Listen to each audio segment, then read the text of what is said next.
irmãos que puderem me acompanhar aí no livro do profeta Daniel, capítulo 12. Diz assim: nesse tempo se levantará Miguel, o grande príncipe que se levanta a favor dos filhos do teu povo, e haverá um tempo de tribulação qual nunca houve desde que existiu nação até aquele tempo. Naquele tempo, livrar-se-á o teu povo, todo aquele que for achado escrito no livro. Muitos dos que dormem no pó da terra acordarão, uns para a vida eterna e outros para a vergonha e confusão sempiterna. Os que forem sábios resplandecerão como o fulgor do firmamento, e os que converterem a muitos para a justiça, como as estrelas para todo sempre. Tu, porém, Daniel, encerra as palavras e sela o livro até o tempo do fim. Muitos correrão de uma para outra parte, e a ciência se multiplicará. Sentimos que a leitura prossegue, né? A compreensão completa depende da leitura de todo o capítulo, mas vamos nos limitar aqui até o versículo 4, e aí já de cara, quero que os irmãos entendam que o capítulo 12, essa divisão atrapalha a compreensão pelo fato de que essa expressão que inicia o capítulo 12, nesse tempo, obviamente é uma conexão com o capítulo anterior, o capítulo 11. Então, esse tempo aí, se os irmãos verem o capítulo 11 aí rapidamente, o capítulo 11, versículo 45, nós lemos aí: armará as tendas do seu palácio entre o mar e o glorioso Monte Santo. Contudo virá o seu fim e ninguém lhe dará auxílio.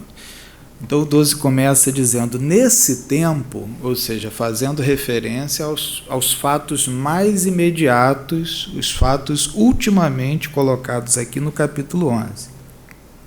E o capítulo 12 também, meus irmãos, é a culminação, é o desdobramento e o desfecho. Ele representa todo um desdobramento, o desfecho de todo um desenvolvimento em termos visionários, em termos de visão, não do livro do profeta como um todo, porque o livro do profeta Daniel, ele na verdade é tão fragmentado tematicamente e até historicamente falando, que fica difícil dizer que existe uma conclusão para todo o livro.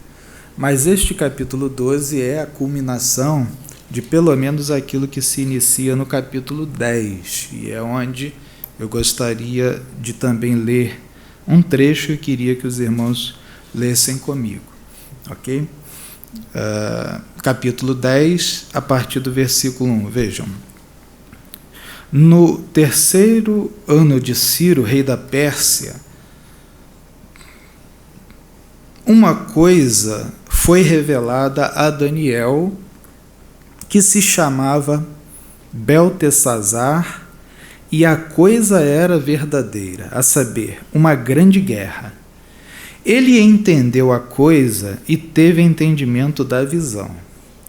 Naqueles dias, eu, Daniel, pranteava 3 semanas inteiras. Perceberam aí a rápida mudança, a sutil mudança na leitura, que passa de primeira pessoa para a terceira, do versículo 1 para o 2, vejam.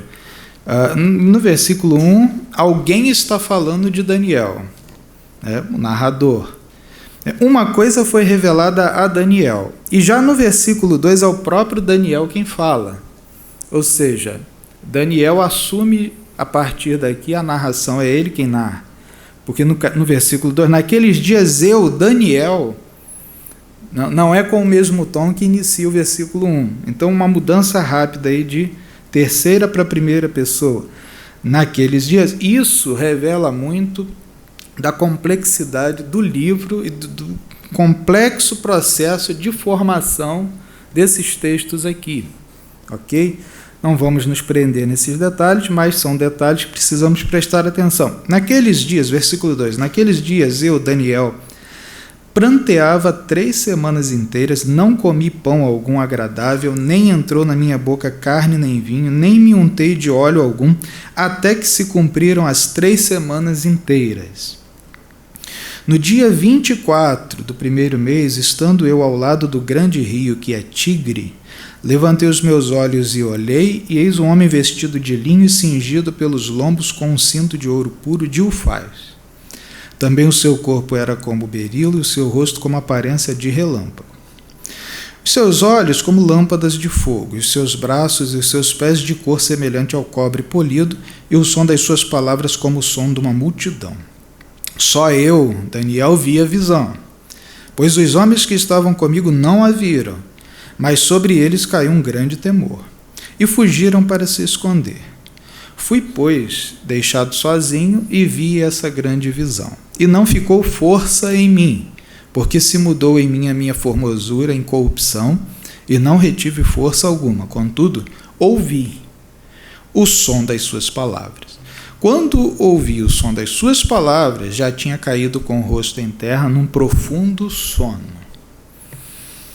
Então, Daniel começa a relatar aqui uma extensa e detalhada revelação que ele terá. Não é o objeto de nossa palavra, não vamos nos ocupar com essa revelação, mas precisamos recuperar esses dados para poder entender onde queremos chegar. Essa revelação vai continuar aí no capítulo 11, então eu preciso ler algum trecho aí do capítulo 11, vejam só. Já aí no capítulo 11, versículo 1. Quanto a mim, no 1º ano de Dario, o Medo, pôs-me em pé para o confirmar e fortalecer. Agora eu te mostrarei a verdade. Vejam, quem está falando aqui não é mais Daniel, é o anjo que se apresenta para ele e começa a falar com ele, a revelar as coisas que precisam ser ditas. Versículo 2, agora eu te mostrarei a verdade. Eis que se levantarão 3 reis na Pérsia, e o 4º será muito mais rico do que todos eles. Depois que se tiver tornado forte por meio das suas riquezas, concitará todos contra o reino da Grécia. Levantar-se-á um rei poderoso, que reinará com grande domínio, e fará o que lhe aprouver. Quando se levantar, o seu reino será quebrado e se repartirá para os 4 ventos do céu, porém, não para a sua posteridade, nem segundo o seu domínio com que reinou, porque o seu reino será arrancado até para outros fora destes. Então, aqui eu vou ler só até aí. Perceberam os irmãos que é da escolha de quem conta a história, é da escolha do narrador, deliberadamente ser anônimo com relação aos nomes das figuras que ele diz que se levantarão. Esse anonimato proposital, essa intenção deliberada de manter ocultos certos dados, é por pelo menos 2 razões. Em primeiro lugar, para quem ele está escrevendo, o público para quem ele está escrevendo conhece bem esses fatos. Então não há necessidade alguma de entrar em detalhes para pessoas que já têm conhecimento desses detalhes. Mas um segundo ponto, talvez mais interessante, mais importante, talvez até mais real.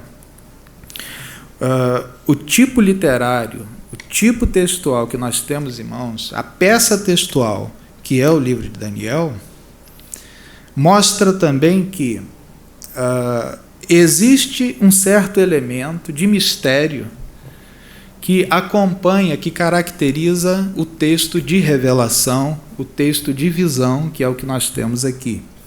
A necessidade de um anjo intérprete, ou seja, de um ser celestial para guiar o profeta, para guiar o visionário na direção em que ele deve interpretar a revelação, deixa bem claro que o elemento de mistério está presente o tempo todo. E se formos rever algumas literaturas proféticas, veremos que Ezequiel é outro profeta que, em suas visões, em suas revelações, depende desse auxílio, dessa assistência, desse anjo intérprete. E o profeta Zacarias também é outro que, durante as suas visões, depende desse auxílio. Vocês podem ver lá no livro desse profeta. E aí nós chegamos no capítulo 12, né? Nós fomos para o capítulo 12, que é a nossa base, é o nosso ponto de partida. Mas esse capítulo 11, ele é um capítulo extraordinário dentro da Bíblia. Não existe capítulo igual, não existe um conjunto de capítulos igual a este conjunto do 10 ao 12. Não apenas no livro de Daniel, mas em toda a Escritura. Pelo seu conteúdo, pelo seu elemento misterioso, característico da revelação, mas de forma especial por causa daquilo que esses capítulos se juntam para construir e colocar diante de nós a ideia de que a história, de fato, ela é mostrada aqui, ela é retratada, a história humana, a história das nações, a história dos povos como um todo, ela é colocada aqui pelo profeta nesses capítulos como um palco dramático, o palco da história, digamos assim, onde todos os personagens são os seus agentes, os seus atores, e Deus conduz essa história para o fim já determinado por ele.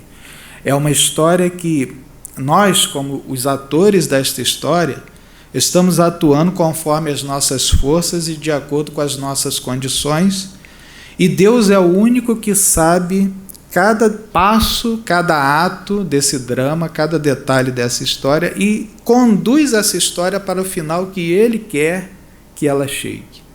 Nós vamos reforçar um pouco isso mais adiante, mas eu estou antecipando para os irmãos, porque o propósito de nossa leitura do capítulo 12, né, agora eu preciso abrir aqui um parênteses para explicar.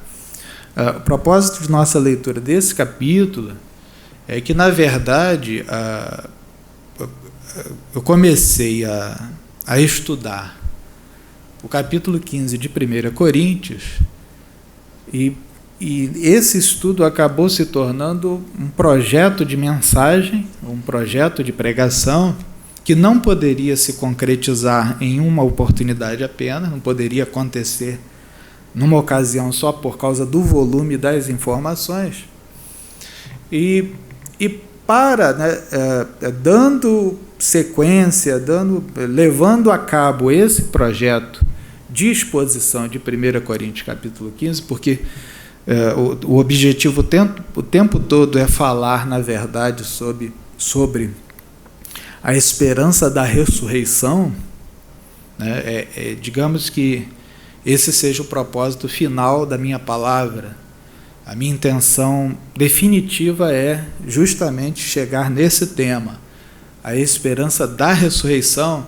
E aí nosso ponto de partida foi lá, o capítulo 15 de Coríntios, e nós voltaremos a ele, se Deus quiser, se Ele nos der oportunidade, se Ele me der oportunidade, se eu conseguir progredir também nessa pesquisa. A intenção é voltar lá no capítulo 15 de 1 Coríntios e falar detalhadamente, exaustivamente sobre o tema da ressurreição. É claro, não hoje e não sei quando, só Deus sabe, mas esse é o nosso objetivo final.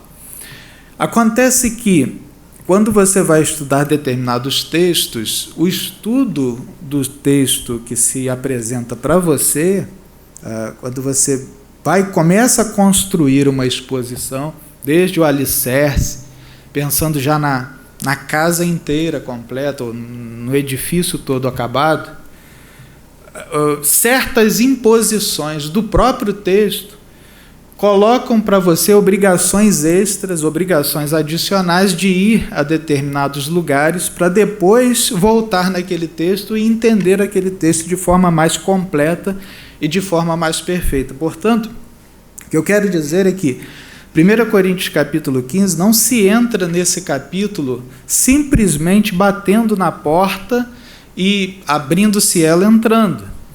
É preciso abrir outras portas antes de chegar à porta principal. Digamos que este capítulo 15 de Coríntios, ele, numa mansão, ele representaria o último quarto dessa mansão, e para chegar até este último cômodo, até este último recinto, nós precisaríamos percorrer algumas portas, abrir algumas outras portas anteriores até chegar nessa última.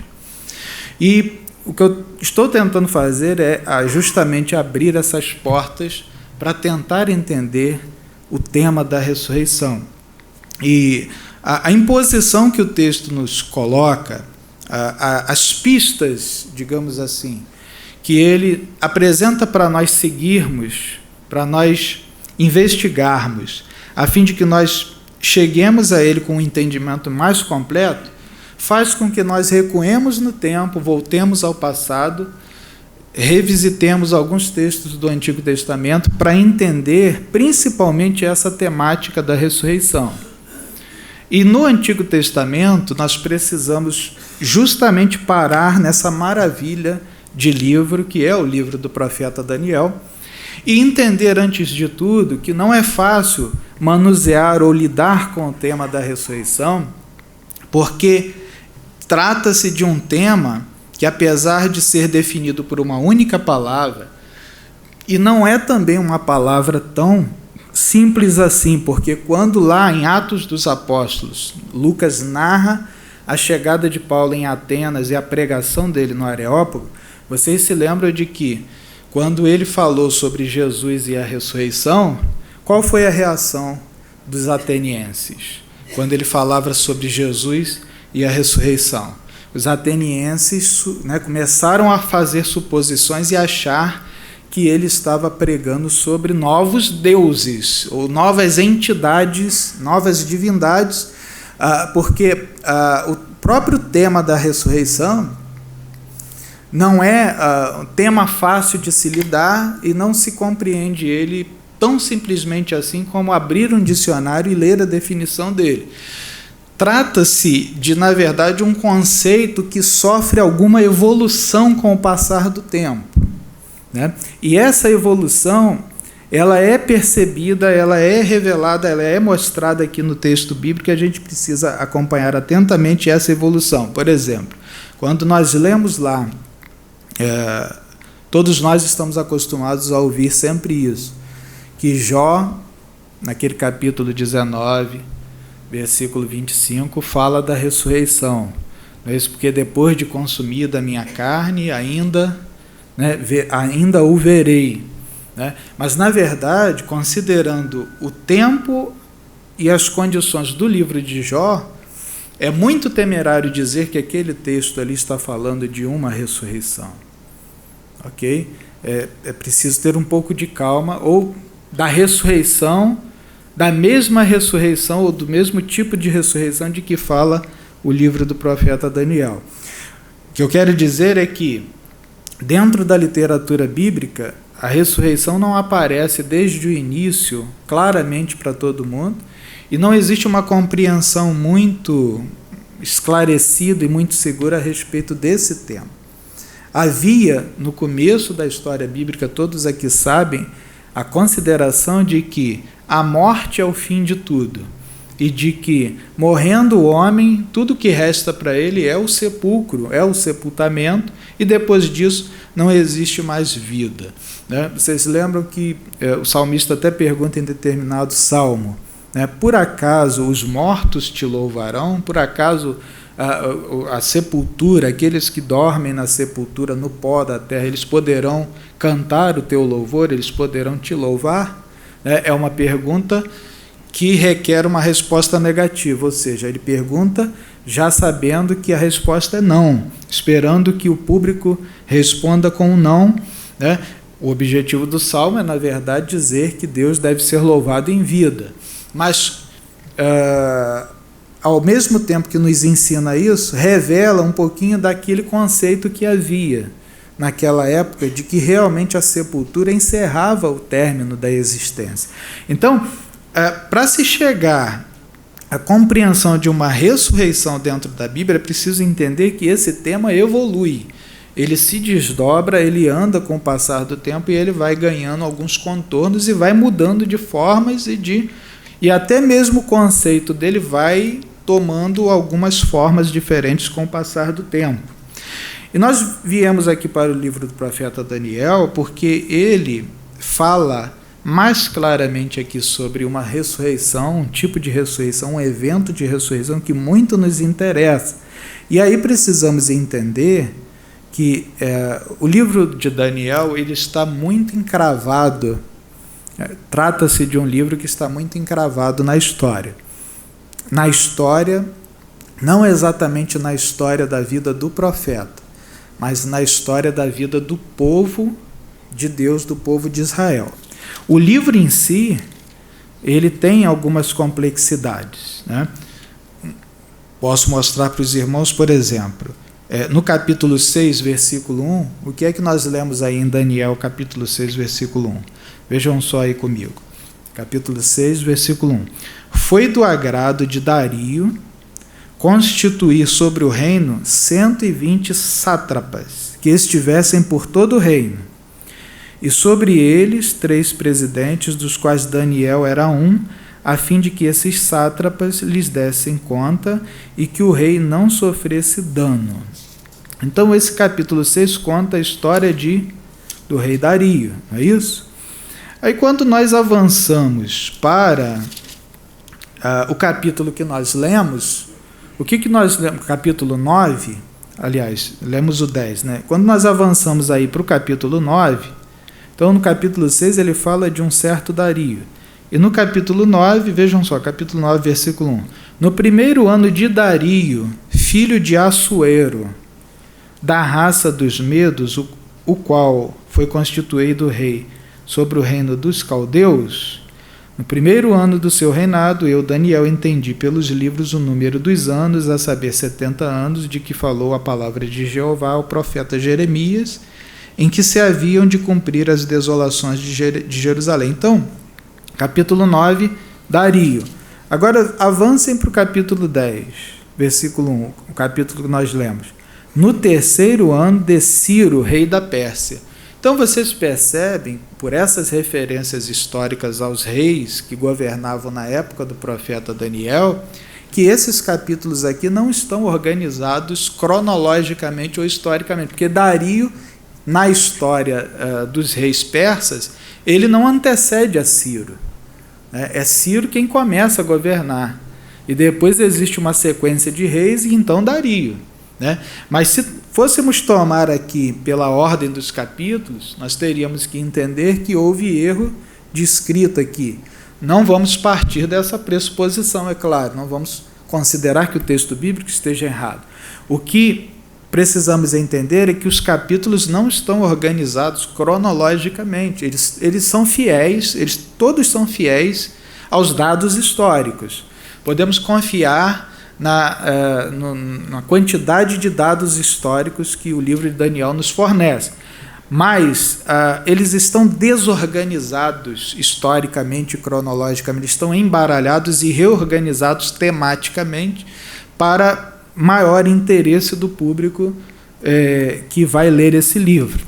E aí eu disse para os irmãos, já anteriormente, que para compreender o livro do profeta Daniel, é preciso assumir um pouco de maturação, um pouco de amadurecimento e aceitar o fato de que algumas ideias que nós tínhamos com relação a textos bíblicos, elas vão mudando com o tempo, porque novas descobertas vão aparecendo e a ciência bíblica, existe uma ciência bíblica. A ciência bíblica vai avançando em suas novas considerações, em suas novas conquistas. Então, o livro do profeta Daniel, ele já passou por muita investigação e até mesmo por falta de reconhecimento em algum tempo da história do estudo da Bíblia. Durante pelo menos 100 anos, lá no século XIX, o livro de Daniel era completamente rejeitado e desconsiderado diante dos círculos mais acadêmicos, dos estudiosos, dos principais teólogos, porque aquele século, por causa de uma crítica bíblica muito árida e muito violenta, né, a crítica bíblica, os estudos bíblicos, a metodologia que se usava naquele século, no século XIX, para se estudar a Bíblia era tão forte e impiedosa que estabelecia certos critérios arbitrários e por esses critérios alguns livros acabavam sendo rejeitados. Um desses critérios, por exemplo, era deixar de lado, colocar em segundo plano os livros da Bíblia que mencionavam elementos sobrenaturais, que falavam de milagres, que falavam de coisas que não existem no mundo terreno, visões, revelações, elementos desse tipo que fazem parte de um livro como o livro de Daniel, pela crítica bíblica, pelos estudos bíblicos que reinavam naquela época, né, tais livros eram relegados ao desprezo, eram colocados de lado, não tinham importância, não eram considerados como importantes. Então, o próprio livro de Daniel esteve na obscuridade, esteve guardado, digamos assim, na obscuridade. E até, ironicamente, é curioso o fato de que o próprio Deus também disse para ele selar a visão e guardar o livro por um tempo, e deixar ele bem guardado até chegar mais perto do tempo em que as coisas aconteceriam.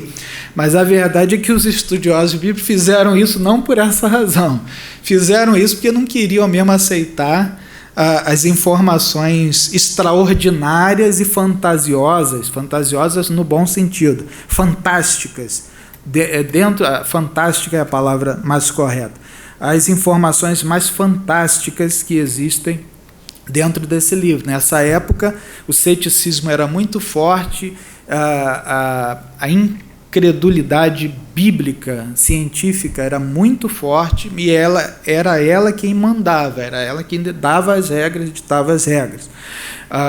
Passou o tempo e novos estudiosos vieram à existência e levantaram e recuperaram o livro de Daniel e recolocaram o livro de Daniel de novo em seu lugar de importância.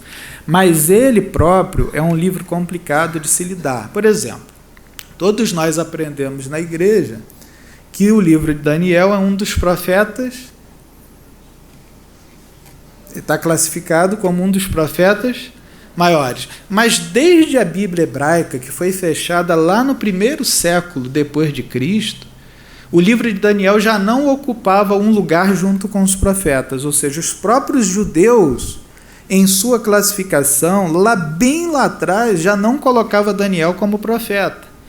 Ele era colocado em outra classificação dentro da Bíblia. A nossa classificação dele como profeta maior, ou no grupo dos profetas, faz todo sentido, não porque o livro de Daniel seja um livro exatamente profético, mas porque a literatura de Daniel, ela se alinha com a profecia e ela é, por assim dizer, uma herdeira da profecia, que é o que nós chamamos de literatura apocalíptica. Eu disse para os irmãos já anteriormente que para compreender esse livro é preciso compreender um pouco dessa literatura, é preciso saber que esse livro tem classificações especiais, ele tem definições especiais.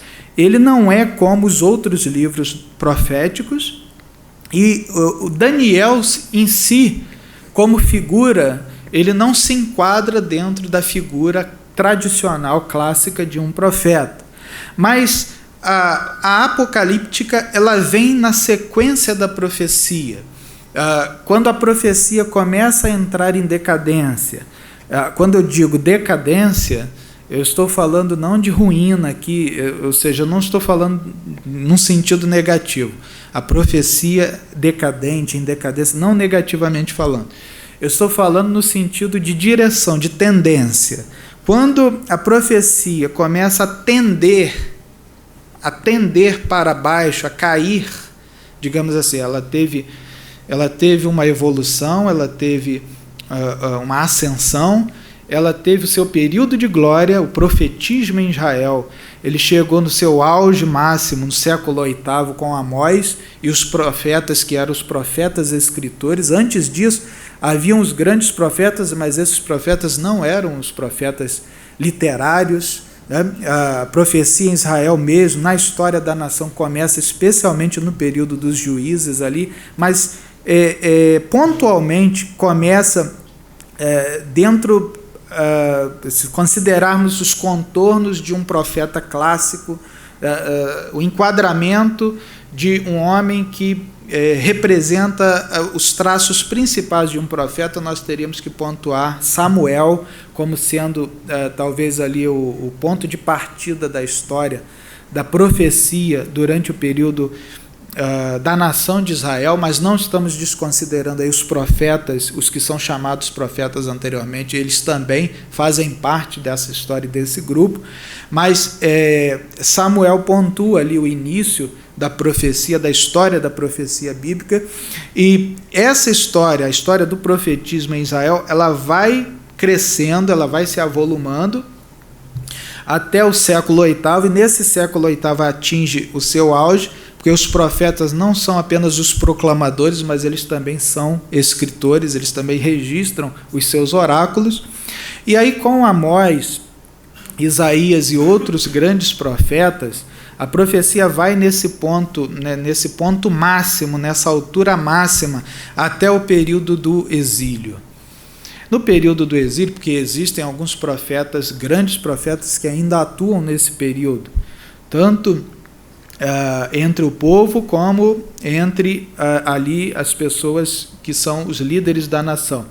Mas depois do período do exílio, quando a nação de Israel recebe, a nação de Israel, vamos ser mais claros, como o povo de Judá recebe o decreto, a liberação, a autorização para retornar para a terra, a profecia, como movimento, o movimento profético, o profetismo bíblico, ele começa a tender para a extinção, a tender para ir acabando e terminando a sua idade áurea e o seu período de atuação na história de Israel. Então, é nesse momento que nós vamos nos aproximando daquele período interbíblico em que as pessoas costumam dizer que entre Malaquias e Mateus não há livro nenhum porque cessou a palavra de Deus e a revelação de Deus acabou ali e não havia profetas. Não é bem assim. Esse período é um período povoado por representantes de Deus, enviados de Deus, porta-vozes de Deus, mas não com a mesma expressividade que tinha os antigos profetas, e a profecia em Israel está em decadência, mas eu repito, em decadência no sentido para baixo, não no sentido de destruição, de arruinamento, mas no sentido de que ela teve um começo, ela teve um pico e ela teve uma queda, um declínio. E é nesse momento de declínio em Israel da profecia que vai emergir essa outra literatura aqui, que é a literatura apocalíptica. Então podemos dizer que o Apocalipse ele entra num momento crucial da história do povo para suprir a falta da profecia, ou talvez para realizar o trabalho da profecia que está acabando, e mais do que isso, para acrescentar alguns elementos que a profecia clássica não apresentava ou não oferecia. Quando nós falamos do profeta clássico de Israel, nós estamos falando de uma figura muito interessante, mas uma figura que é difícil ao mesmo tempo de descrever, né? Se eu fosse perguntar aos irmãos, não vamos confundir, tá? Não estamos falando aqui nem do profeta do Novo Testamento, não estamos falando aqui do crente que profetiza e tem o dom de profecia, e não estamos falando aqui do apóstolo do Novo Testamento, que tem algumas linhas de similaridade com o profeta do Velho Testamento, mas não é a mesma coisa. Estamos falando aqui do profeta de Israel, da figura desse homem chamado profeta que atuava no Antigo Testamento. tá? É desse profeta. E se eu fosse perguntar para os irmãos, como é que vocês me definiriam o profeta? Como é que vocês caracterizariam para mim o profeta? Eu tenho certeza que, usando de toda a atenção que vocês têm e tentando recobrar aquilo que vocês conhecem de tudo que estudaram, eu tenho certeza que a resposta de vocês seria uma resposta sensata e com certeza vocês atingiriam algum tipo de definição. Mas o ponto principal é que se eu juntasse a opinião de cada um sobre um profeta do Antigo Testamento, aquilo que cada um me dissesse sobre o profeta, todas as opiniões seriam diferentes. E isso por quê? Porque é claro que talvez nesse número aqui algumas opiniões seriam parecidas, mas o ponto que eu quero destacar é que é difícil definir o profeta, porque ele tem tantos traços distintivos, e o mais importante, se considerarmos o grupo dos profetas, eles são tão variáveis entre si, eles são mais diferentes entre si nos pontos que os diferenciam do que são parecidos nos pontos que os igualam. Existem pouquíssimos pontos que igualam todos eles, mas os pontos que os diferenciam são muito grandes, né? Então nós poderíamos perguntar aqui, o profeta, ele é aquele homem que revela o futuro? Sim. Ele é o homem que tem o dom da revelação e o poder de prever o futuro. Mas todo profeta previa o futuro? Aí a resposta é não, porque nem todo profeta tinha essa capacidade ou tinha esse chamado. O profeta é alguém que revela coisas escondidas, não necessariamente o futuro, mas ele tem o dom do conhecimento, de saber coisas que estão acontecendo nesse momento, mas que estão escondidas dos nossos olhos. Podemos citar alguns que fizeram isso. Eliseu, por exemplo, ele revelou para o rei de Israel a estratégia militar lá do rei da Síria para que Israel se antecipasse na batalha e surpreendesse os inimigos. Temos também o outro profeta mencionado no livro dos reis, Isaías, que sabia que a mulher de Jeroboão tinha sido enviada a ele antes de chegar até ele. E o que é que foram lá fazer na casa de Saul, quando ele perdeu as jumentas do seu pai? Ele foi procurar um profeta, alguém disse para ele, tem um profeta aqui nessa cidade, era Samuel, foram procurar Samuel em troca de que serviço, em busca de que serviço? De que ele dissesse onde foram parar aqueles animais. Então, o profeta tem esse traço, mas ele não tem sempre esse traço, não são todos os profetas que vão entrar dentro dessa classificação. O profeta é um anunciador do Messias, é alguém que tem como uma das missões primordiais de seu chamado, de sua vocação, falar do Messias? Sim, mas todos os profetas falaram do Messias. Isaías falou do Messias, com toda certeza. Podemos ver alguma profecia sobre o Messias no livro do profeta Miqueias? Sim, porque a própria Bíblia se utiliza desse texto para conectar ao Messias. Mas eu pergunto aos irmãos, em Jonas nós vemos alguma referência ao Messias? Na profecia de Jonas? Ou na profecia de Obadias? Né? Ou ainda na profecia de Amós? Então, traços que vão definindo os profetas, mas não definem todos os profetas, porque é difícil enquadrá-los, né? Perguntamos aqui, o profeta ele era um revolucionário? Ele era um reformador social, digamos assim, alguém que atuava entre o povo, a favor do povo, para defender o povo e ajudar socialmente a nação?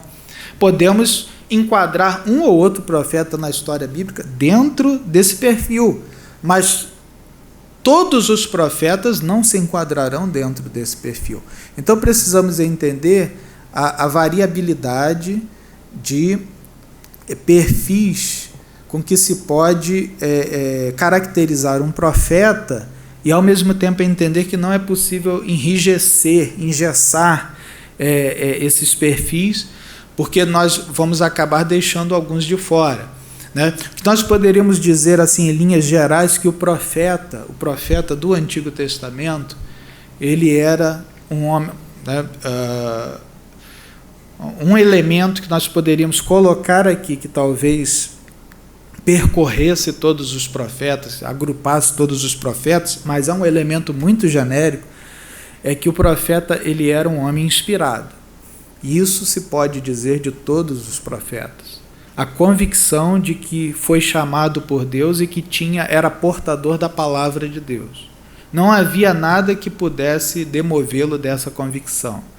Não havia argumento nenhum que pudesse tirá-lo dessa certeza de que ele tinha a palavra de Deus e possuía a palavra de Deus. O profeta também, uma outra característica interessante, o profeta ele era um homem que se identificava com o povo, que se identificava com as pessoas, porque apesar de ser um porta-voz de Deus e um representante de Deus, ele era um representante de Deus para quem? Que se dirigia a quem? Na verdade, o profeta ele era um instrumento de Deus, mas ele era uma espécie de funcionário ou serviçal do povo. Alguém que Deus separava para se comunicar com as pessoas, para se comunicar com os homens. Então, o lugar do profeta, vocês podem ver, o lugar do profeta era sempre nas encruzilhadas. O profeta estava sempre enfincado em problemas reais enfrentados pela nação. O problema, a localização do profeta, a situação do profeta, onde o profeta se fincava, se situava, era sempre na esquina por onde passavam os grandes dramas da nação. O rei da Assíria está invadindo Jerusalém. O rei Ezequias procura desesperadamente a ajuda de Deus. Quem é o profeta que está ali para ajudá-lo? É o profeta Isaías, nesse momento. Em outro momento, é o profeta que não está na corte, mas é o profeta que está entre o povo. Então, o profeta, biblicamente falando, é esse homem. É o homem que conhece os conselhos do rei, conhece as decisões do rei, conhece também as maquinações dos homens, ele consegue enxergar as coisas ocultas e principalmente as coisas ruins que as pessoas estão planejando contra o povo de Deus. Ele, por outro lado, ele também conhece quando o próprio povo de Deus está fora dos eixos, ele conhece o desinteresse dos sacerdotes, ele conhece a impiedade dos poderosos, o luxo daqueles que oprimem os pobres, conhece o clamor dos camponeses oprimidos, ou seja, ele também está entre o povo. Nada passa batido pelo profeta, nada é indiferente ao profeta, como disse José Luiz Sicre, nada é indiferente ao profeta, porque para Deus nada é indiferente e ele é um representante de Deus. Então, essa é a figura do profeta. Não podemos, estou falando isso para dizer o seguinte, não podemos trazer essas características todas e enquadrá-las perfeitamente em Daniel. Ele não é um profeta convencional, ele não é um profeta que se enquadra nessas características que eu citei aqui. Mas o livro dele, ele se situa nessa transição, nesse período de transição, da passagem de um tipo de literatura para outro tipo. E a literatura profética é aquela literatura onde prevalece principalmente o tema do julgamento de Deus sobre a impiedade e do chamado que o profeta faz para a conversão, para o arrependimento, para que Deus tenha piedade do povo e restaure a nação. A mensagem dos profetas, em síntese, a grande mensagem, o grande trabalho, o grande chamado dos profetas como porta-vozes, em síntese é esse. Antes de tudo, uma vocação para anunciar o juízo de Deus, porque o povo está fora dos seus caminhos e não cumpre mais a lei de Moisés, não segue mais os preceitos que estavam na lei. Se os irmãos lerem os livros dos profetas, os irmãos verão o tempo todo, na verdade, referências à lei. Porque, na verdade, o profeta está denunciando o povo que se desviou da lei, o povo que abandonou o conserto, o povo que quebrou a aliança de Deus. Vocês se lembram de Elias reclamando com Deus lá no Monte Horebe? Senhor, mataram os teus profetas, derribaram os teus altares, quebraram o teu concerto, e só eu fiquei. É claro que Deus diz para ele depois, não é só você que ficou, tem mais 7.000 junto com você e você não sabe, mas não é só você que ficou. Mas a queixa dele é que a aliança de Deus, o concerto de Deus com o povo havia sido quebrado pelo próprio povo. Quando vamos ler o livro dos profetas, os profetas, dentro dos seus escritos, nós vamos encontrar isso o tempo todo, o povo sendo acusado. Muitas vezes o profeta se utiliza de uma forma, de um tipo literário, uma forma de escrever, em que ele de fato representa até o povo como num tribunal sendo julgado. O povo é o réu, Deus é aquele que pronuncia a acusação e a sentença é a condenação à morte, nesse tribunal imaginário que o profeta constrói para comunicar o seu oráculo. Então, a ênfase da mensagem dos profetas é o anúncio do juízo, o anúncio da condenação, mas esse anúncio de juízo e condenação não é um anúncio seco para que as pessoas simplesmente saibam que a morte está a caminho, está chegando rapidamente e todas elas vão morrer.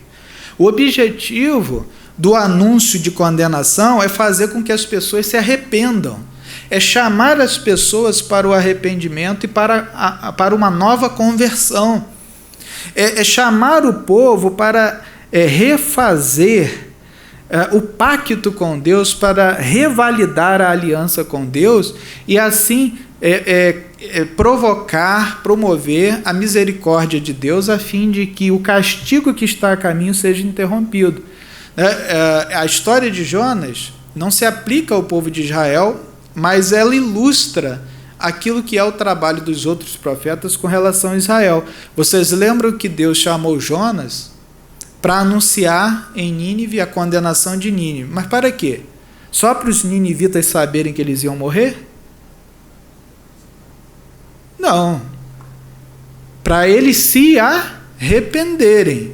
E acontece que eles se arrependeram e Deus suspendeu o castigo, o que causou uma grande insatisfação no próprio profeta. Na verdade, parece que era o desejo dele que realmente o juízo de Deus viesse. Afinal de contas, não era o povo de Israel, eram os ninivitas, era a Síria.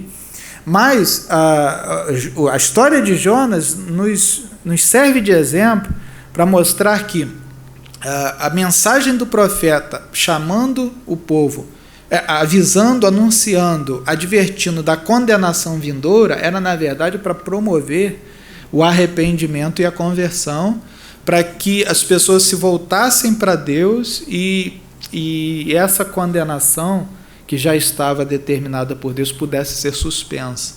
E essa é basicamente a síntese do chamado e da palavra dos profetas. Quando nós chegamos nessa literatura aqui, a apocalíptica de Daniel, já não se vê aqui mais essa mesma ênfase, porque a ênfase muda. Os tempos mudaram, os estilos literários mudaram, as formas textuais se modificaram, e o que temos agora é uma literatura que vai falar para uma outra necessidade. Daniel é um texto de muitos outros textos dessa mesma natureza e dessa mesma época, que vai se dirigir especialmente a um povo que está passando por um profundo momento de opressão. Tá? Essa história, a história da opressão do povo de Israel depois que volta para a terra prometida, a história do pós-exílio até o período do Novo Testamento, é uma história extra-bíblica. Ou seja, vocês não encontrarão na Bíblia toda informações históricas sobre esse período, exceto aquilo que está nesse capítulo 11 que nós lemos aqui, que um rei se levantará e depois outro rei, e ele não menciona quais são os reis para que haja o empenho do leitor em decifrar a mensagem, investigar e descobrir quais são os personagens, quais são as pessoas que estão sendo mencionadas aqui. É por isso que existe essa advertência aqui para o profeta no capítulo 12, que nós vemos: os que forem sábios resplandecerão, ou seja, aqueles que se esforçarem para ser sábios e aplicar a sabedoria, o entendimento para entender essas coisas, eles serão bem-sucedidos, porque a mensagem foi apresentada, ela foi registrada, a revelação foi dada e o profeta selou a mensagem para um tempo posterior, e esse tempo chegou, que foi o período interbíblico, quando o povo de Israel estava oprimido por vários povos estrangeiros, um pouco antes do Império Romano se tornar o Império Romano. O povo de Israel esteve oprimido e dominado por vários povos, numa sequência de povos, e talvez o período de maior crise pela qual passou o povo de Israel nesse período foi quando os Seleucidas, ou os sírios, governaram a terra de Israel. Parece que esse evento, esse acontecimento, ele é mostrado justamente aí. Eu até separei aqui para ler com vocês. Vejam só, capítulo 11, se vocês ainda tiverem aí o livro de Daniel aberto, capítulo 11, versículo 40, vejam só, a partir do versículo 40, no capítulo 11, no tempo do fim contenderá com ele o rei do sul. O rei do norte virá como turbilhão contra ele, com carros e com cavaleiros, e com muitas naus. Entrará nos países e inundará e passará. Também entrará na terra gloriosa. Qual é a terra gloriosa? É a Palestina. E muitos países serão subvertidos. Mas da sua mão serão libertados estes, Edom e Moabe, e as primícias dos filhos de Amon. Estenderá sua mão também contra os países, e a terra do Egito não escapará. Apoderar-se-á dos tesouros de ouro e de prata e de todas as coisas preciosas do Egito. Os líbios e os etíopes o seguirão.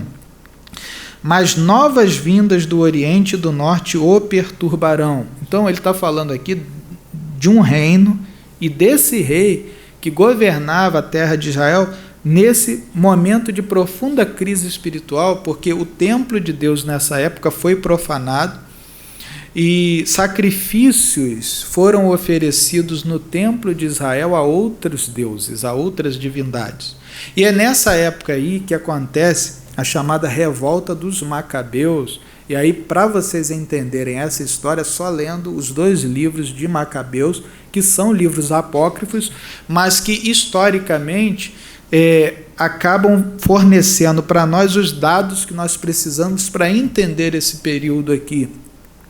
Então, quando o profeta ele escreve este livro, ou ele registra essas ocorrências, e depois essas ocorrências passam por um processo, muito provavelmente passam por um processo de revisão e de recensão, de redação final pelas mãos de um outro profissional da escrita.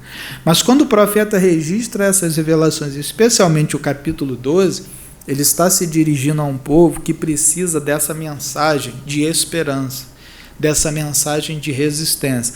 E não existe uma mensagem, aí eu chego no ponto em que eu queria falar. Eu, na verdade, levei esse tempo todo da pregação e não vou encerrar com infelicidade, porque gastei todo esse tempo para chegar nesse ponto e parar aqui.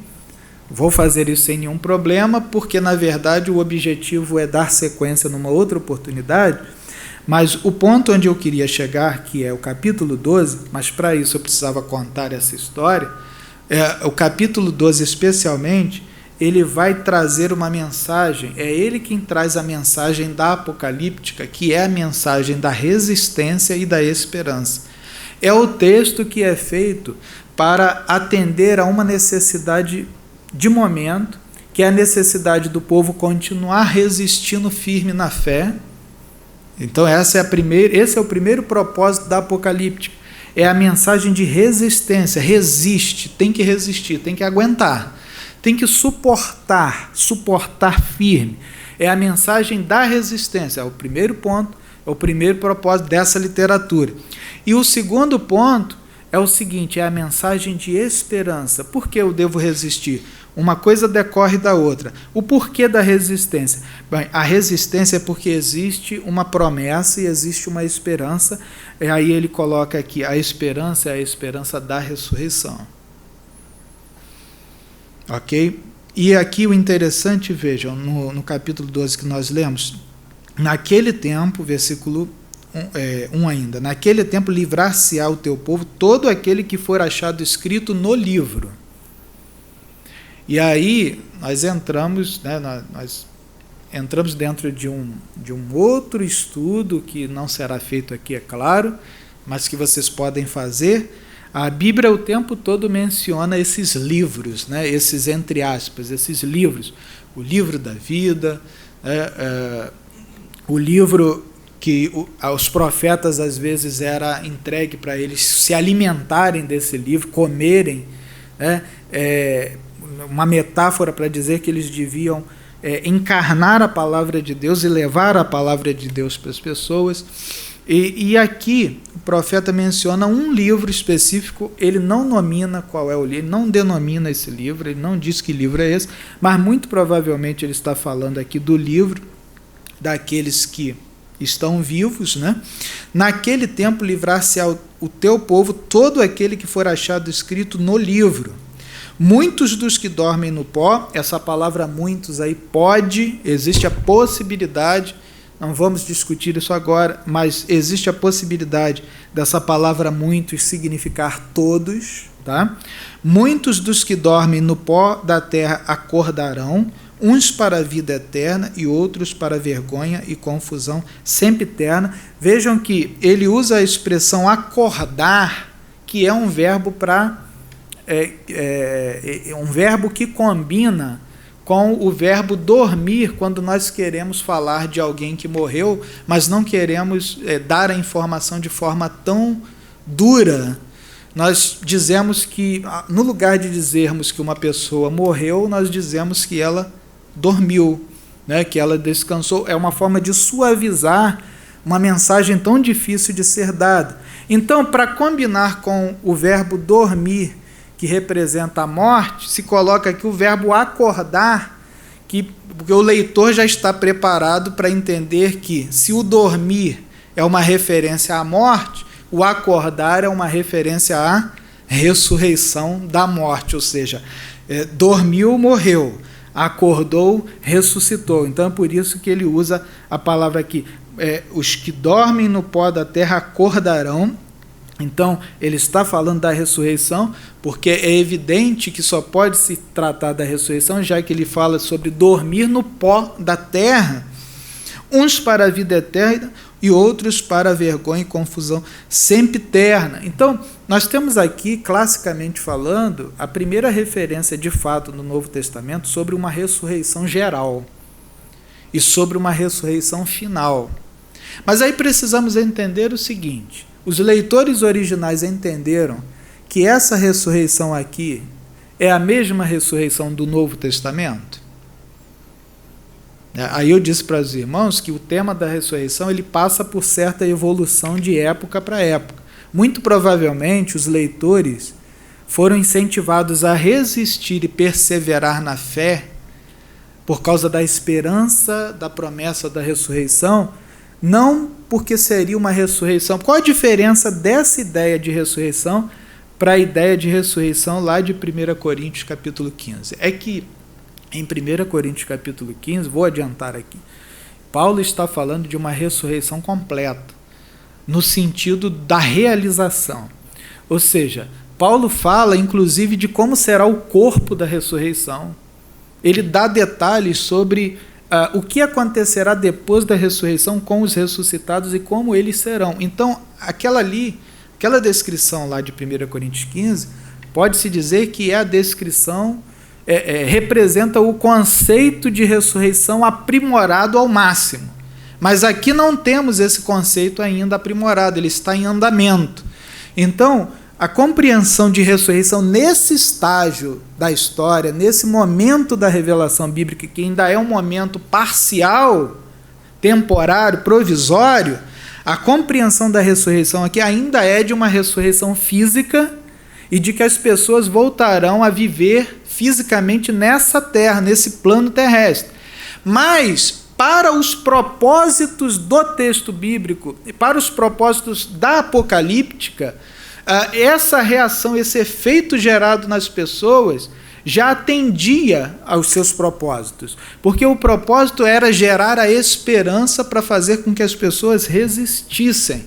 E não existe, de certa forma, irmãos, não existe um conceito bíblico mais profundo e ao mesmo tempo mais necessário para todos nós que somos cristãos do que o conceito de esperança.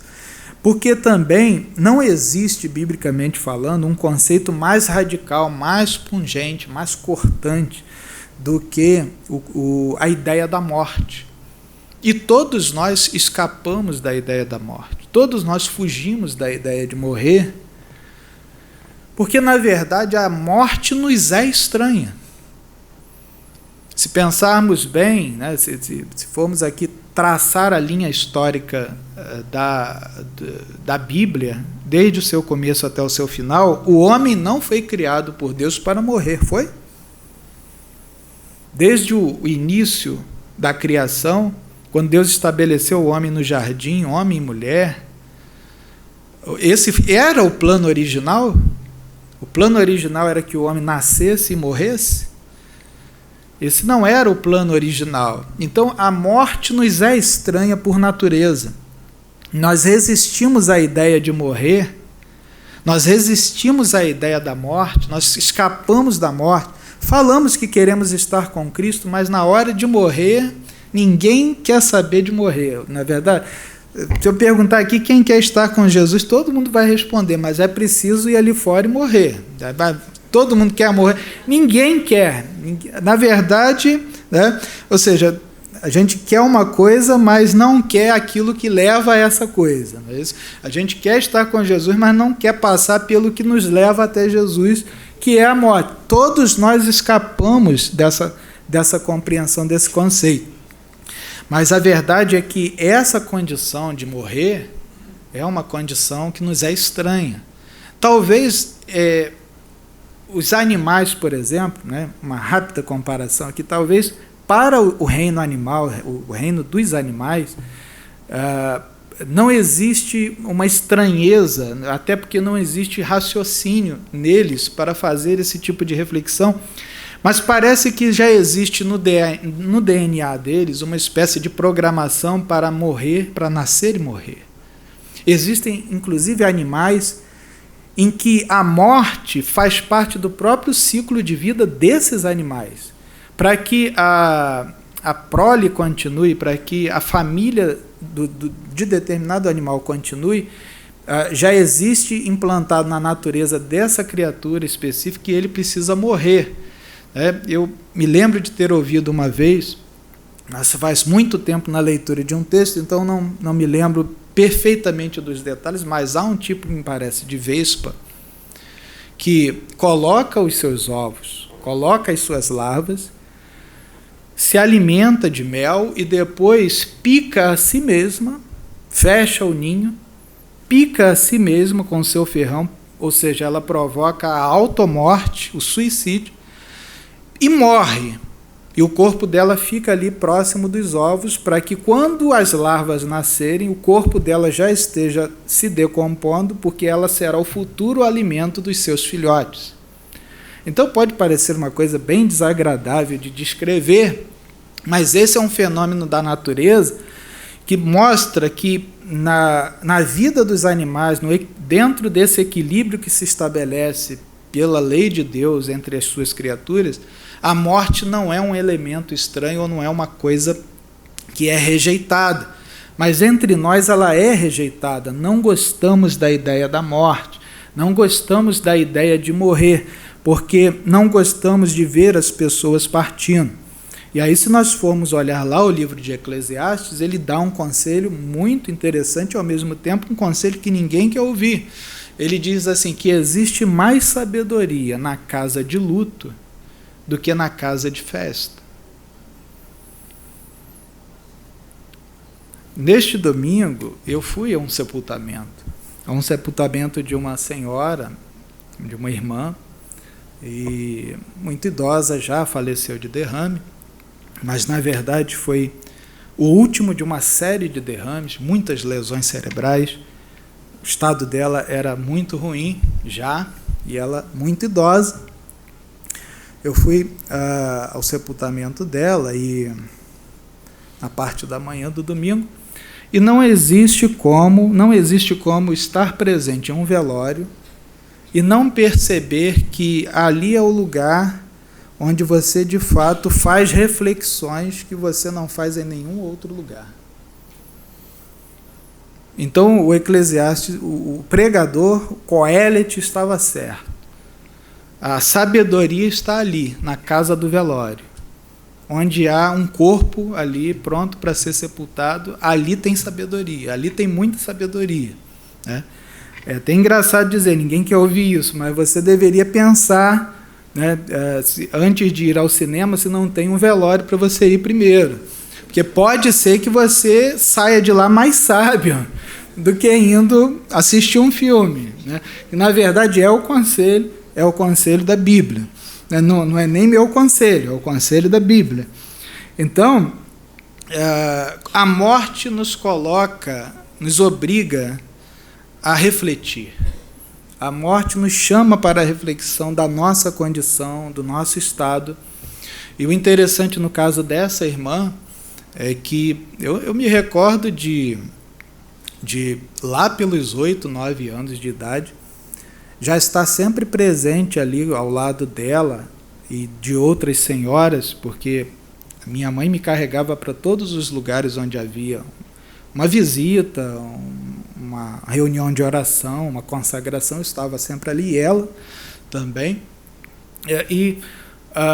Eu fui crescendo e, ao mesmo tempo em que crescia, eu fui acompanhando também a decadência dela, falando em termos físicos, em termos naturais. Então, quando nós paramos para observar a vida, o que nós vemos é isso, é essa ordem natural do ser humano crescendo, se desenvolvendo, chegando à idade adulta e começando a decair, começando a cansar. O sangue não funciona da mesma forma, a circulação não é mais a mesma, a pressão, os índices biológicos já não operam da mesma forma, o corpo vai decaindo, e isso é o que nós estamos vendo. Enquanto eu observava isso, outro alguém muito novinho talvez esteja também me observando e verá que um dia eu também vou tombar. E essa observação é a observação que se faz por força da morte. A morte nos chama para essa observação, e é aí que entra a necessidade de considerarmos a mensagem de esperança. Porque a ressurreição, a mensagem da ressurreição, o tema da ressurreição, ele é o antídoto para a depressão causada pela ideia de morrer. A ideia de morrer, ela nos é estranha e nos coloca deprimidos. Mas as Escrituras nos chamam para pensar sobre o fato da ressurreição, sobre a promessa da ressurreição e o que sucederá com aqueles que estiverem firmes com Jesus, porque eles serão beneficiados e abençoados com esse grande acontecimento. Então, esse texto aqui, situado no tempo e no espaço dele, gerou esses efeitos importantes e pretendidos. Ele gerou esperança e resistência para as pessoas que receberam esses textos e essas revelações. Estamos nos apropriando dessas revelações, desse material aqui, para nosso próprio proveito, mas nós vamos acrescentar uma coisa, que esses receptores, os receptores originais, o público original desse texto, nós vamos nos apropriar de algo que eles não tinham, que é a mensagem do Novo Testamento, porque a mensagem do Novo Testamento ela vai acrescentar algumas informações a mais, algumas ideias a mais no tema da ressurreição, que vão, como eu disse para os irmãos, aprimorar essa compreensão, esse desenvolvimento, vão fechar com chave de ouro lá nos textos do Novo Testamento, essa ideia que começou de forma bem embrionária lá no Antigo Testamento, ainda sem muita certeza palpável dessa verdade, mas ela vem se desenvolvendo e vai chegar a um ponto alto, vai chegar ao seu cume lá no Novo Testamento, e aí sim a gente vai considerar querendo Deus, numa outra oportunidade, o livro de 1 Coríntios capítulo 15, e considerar a ressurreição já à luz da visão e da ideia que o Novo Testamento nos dá sobre isso, porque é, na verdade, a compreensão que nós cristãos devemos ter a respeito da ressurreição. Então, que Deus abençoe a todos. Eu espero que, por toda essa fragmentação de coisas que eu falei aqui, essa coxa de retalhos que foi apresentada para os irmãos, pelo menos a xícara possa ser reconstruída em todos os seus cacos aí na mente dos irmãos, deixando claro que nosso objetivo era chegar a essa importante mensagem de resistência e esperança da apocalíptica, para nós fazermos agora o salto, a ponte, para a ressurreição à luz do Novo Testamento. E se Deus nos abençoar e quiser, né, a vontade de Deus, ela é decisiva e determinante, né? Então, não temos hoje os profetas do Antigo Testamento, mas o Deus dos profetas continua conosco e a sua vontade, a sua maneira de agir continua determinante. Então, querendo Ele que continuemos, teremos oportunidade de continuar. Eu até me lembro aqui de um texto que não tem nada a ver com agora esse fechamento, mas para os irmãos verem como que o profeta do Antigo Testamento ele era colocado debaixo de uma coerção tão forte de Deus, que Deus, inclusive, passava por cima da família e das considerações mais pessoais e íntimas do profeta, pelo capricho em troca do capricho de comunicar a sua mensagem. Ou seja, o profeta não tinha, a partir do momento que ele se tornava profeta, não tinha vida mais própria. A vida toda dele era de Deus. É por isso que Deus disse duramente lá para o profeta Ezequiel: filho do homem, o filho de Adão, né, que é a expressão com que Deus sempre se dirige a Ezequiel. Vou tirar o encanto dos seus olhos, o colírio dos seus olhos, em outras versões, a sua joia mais preciosa. E Deus estava falando da esposa dele. Vou tirar, e você não vai chorar, não vai se lamentar, não haverá lamento, você se vestirá bem, não comerá o pão do luto, não se apresentará tristonho, você se apresentará como se nada tivesse acontecido. E Ezequiel narra o seguinte: à tarde morreu a minha mulher. E só isso. E ele disse assim: no dia seguinte eu fiz exatamente o que foi mandado fazer. Fez de tal forma que o povo se virou para ele e disse assim: o que é isso que está querendo nos mostrar? Aí entra a função do profeta, ou seja, Deus fez tudo isso, fez o profeta passar por essa experiência dolorosa e traumática só para anunciar uma mensagem ao povo. E qual era a mensagem? Vocês perderão o templo. Assim como aconteceu, vocês perderão o templo e não vai dar tempo de chorar.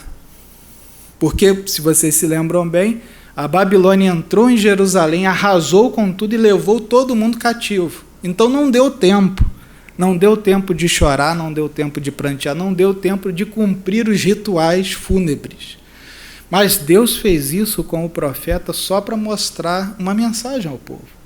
Então Deus determinante. É por isso que alguns profetas, quando iam avaliar a sua própria situação, seu próprio chamado, a sua vocação, eles pensavam assim: Jeremias já de cara não quis aceitar, eu não quero.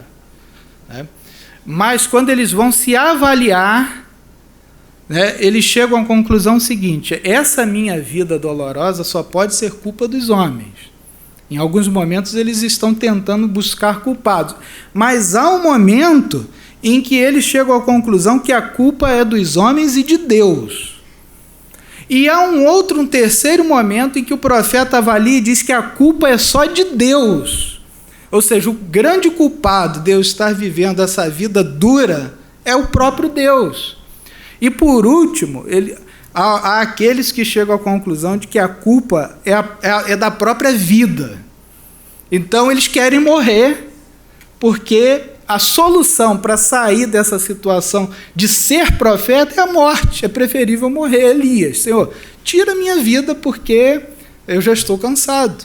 Né? Então, a coação, o poder, o peso que pesa nos ombros dos profetas é tão forte, tão grande, Deus chama para uma missão tão dura e difícil, que alguns chegam ao extremo de querer deixar de viver para poder sair, para poder escapar desse chamado. Então, fiz referência a isso só para os irmãos verem como é que, na verdade, Deus continua sendo determinante, determinador das coisas. Como eu disse para os irmãos, é o palco do mundo diante de Deus, e a Apocalíptica, que o livro de Daniel, ele revela justamente isso, o drama da história da humanidade, os atores atuando ali nesse cenário, que é a história humana, mas Deus é o condutor dessa história. Então é por isso que Deus pode chamar o profeta e dizer, depois virá um rei, depois virá um reino, depois virá outro reino, um terceiro reino, e foi dando detalhes sobre cada um desses reinos no capítulo 11, até dizer, mas esse rei, por fim, ele será destruído. Então, passando essa mensagem, o profeta também gerava esperança e resistência, porque as pessoas, elas eram conduzidas à compreensão de que tudo estava sendo conduzido por Deus. Tudo estava sendo conduzido por Deus para um fim. E se eu me prender a essa mensagem, se eu me firmar nessa mensagem de esperança, eu consigo ir bem nessa vida. E todos nós precisamos de esperança. Todos nós precisamos dessa dose de esperança que sempre tem que ser renovada dentro de nós. E só existe uma fórmula para se gerar esperança: ler as Escrituras, ler a palavra de Deus, porque elas geram esperanças em nós. E ler especialmente esses textos aqui, o Apocalipse de Daniel, digamos assim. Não é um Apocalipse, mas é literatura do gênero, o Apocalipse de João. Essas literaturas que foram originalmente produzidas para gerar esperança, são aquelas que nós devemos procurar para buscar e encontrar, para renovar também a esperança dentro de nós quando nós estivermos precisando. Peço perdão aos irmãos pelo excesso, precisava fazer essa finalização. Se Deus nos abençoar, nós falamos um pouco mais sobre a ressurreição numa outra oportunidade. Que Deus abençoe a todos.